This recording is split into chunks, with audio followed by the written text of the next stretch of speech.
Extinguishing systems are designed to extinguish fires at the stage of their development. It may be necessary to maintain the extinguishing concentration until the risk of reignition is no longer present.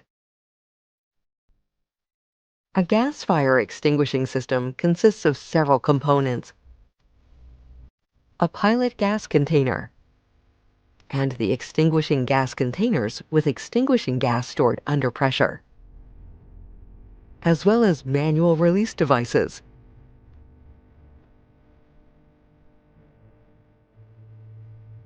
The display panel and the optical and acoustical signaling devices. The extinguishing pipes and nozzles.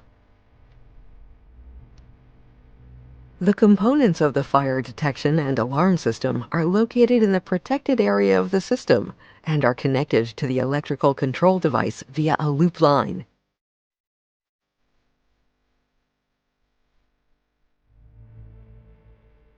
If you notice a developing fire and the automatic detectors have not been triggered yet, please activate the manual release devices to fight the fire.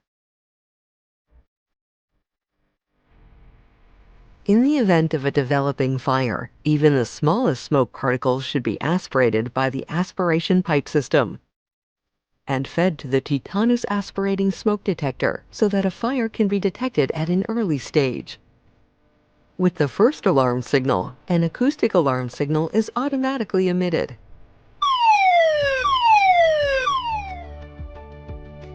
And the fire damper is closed, thus interrupting the supply of fresh air. If there are people in the room, they must now leave the room immediately. The energy supply is now switched off.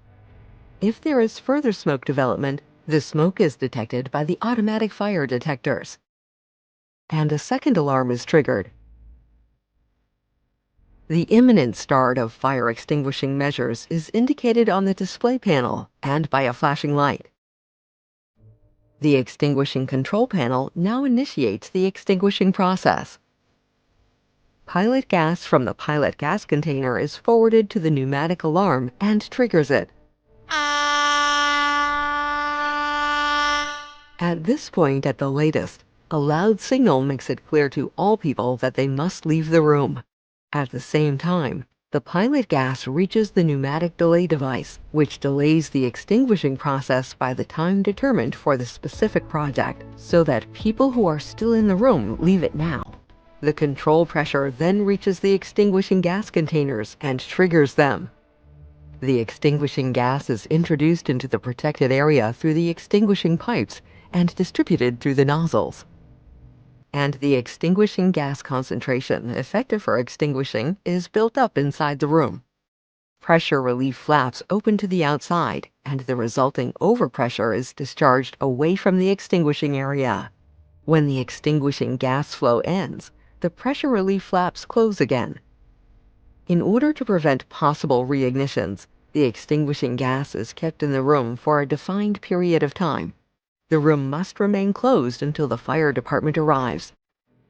Re-entering the room is only permitted if appropriate authorization has been granted.